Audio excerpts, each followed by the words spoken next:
You're getting ready to watch our review of Dune 2. You're watching on YouTube, so we want you to like, subscribe, and comment. And if you do, by March 4th, at the end of 5 p.m. Pacific Standard Time, we're going to do a random drawing of 4 lucky winners of a mug that we're getting ready to create for Laughing Parrot Productions. And on the other side, it's going to have film reviews with the historic Bishop Twin Theater. Here we go. Roll tape.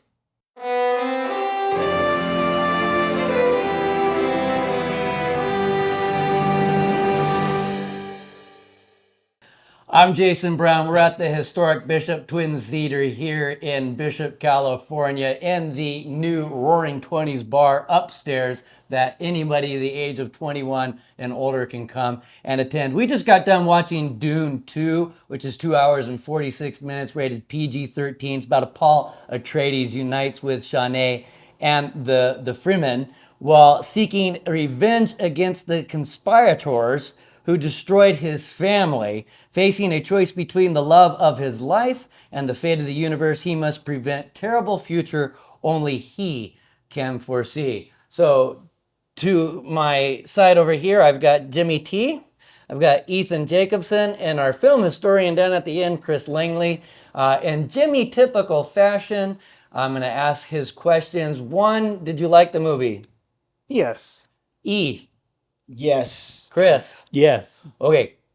Yes. Following up, would you watch it again? Nah. Really? Wow. Okay. Would you watch it again? I think I need to, but I necessarily wouldn't enjoy it. I mean, I'm not going to do it because I want to enjoy it. I just want to understand what was going on.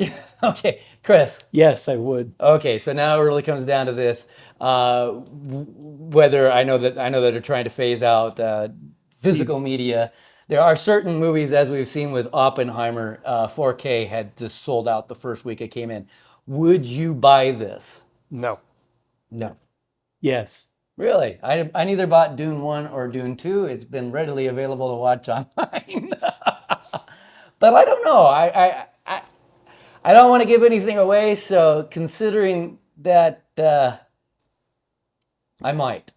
I have a small qualifier. Okay. If you're going to do a marathon after all the Dunes are released, then it might be worth buying. And See, you just went there, didn't you? I had All to. the Dunes released. I guess all the Dunes and all the world. all the Dunes. Eureka Sand Dunes is what we're talking about here, gentlemen. Okay, so my next question to the panel here, as our script writer, what did you think about the continuity of the script? The continuity is good, but there are pieces missing. If you didn't What pieces were missing? watch the first episode, you wouldn't know what are they talking about. So there's a historic continuity gap.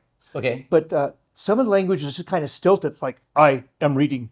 Oh, that was Christopher Walken. Yeah, well, that would be Christopher Walken no matter what. You're always going to get that from The Christopher dialogue Walken. was good. Good dialogue? Good Okay, dialogue. so good dialogue. From a cinematic point of view, before I set you up as our cinematographer here, one thing that I really enjoyed was the play on color, the lack of color in the black and white and the saturation, but I'm going to allow our cinematographer over here, E. Yes. Tell us about it. So that was one of the high points of this movie. I would definitely say cinematography? cinematography, yeah.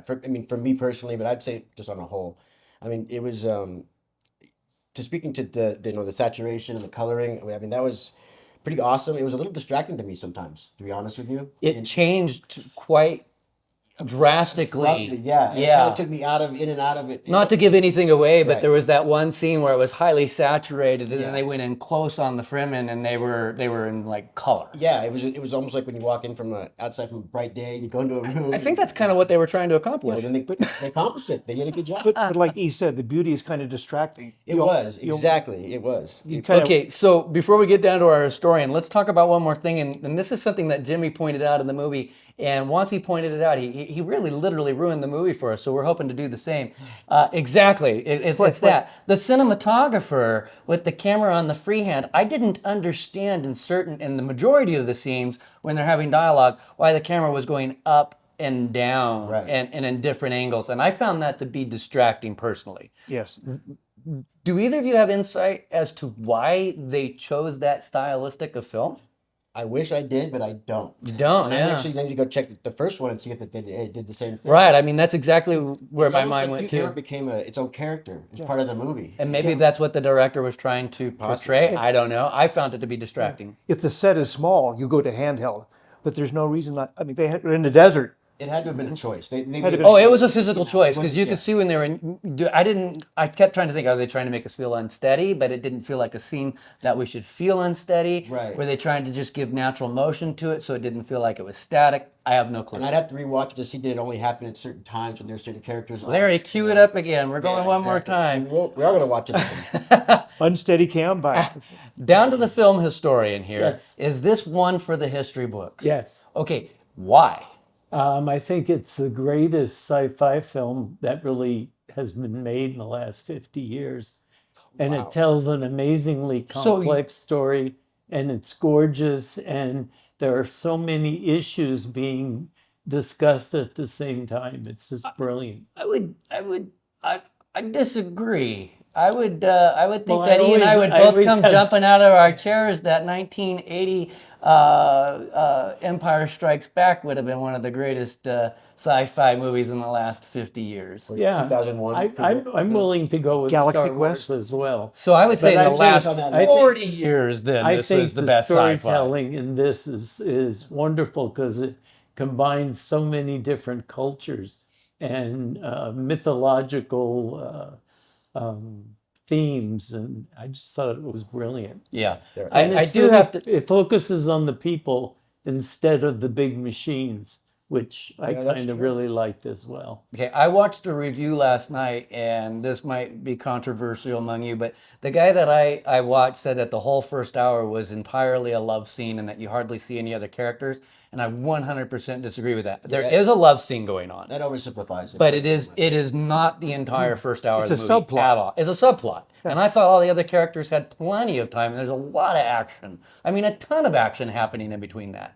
I'll say one thing that I got lost in the very beginning when it came to continuity as a script is, and I'm not giving anything pretty much away here, as it's right out of the gate, is when they sent him into the desert where he had to go by himself, and then all of a sudden, whatever happened with that? I don't see him coming back. The next thing he's in all these other scenes. I felt that He came back. With I got hot, confused. He came back with Hot Johnny. And they could add another hour to the film.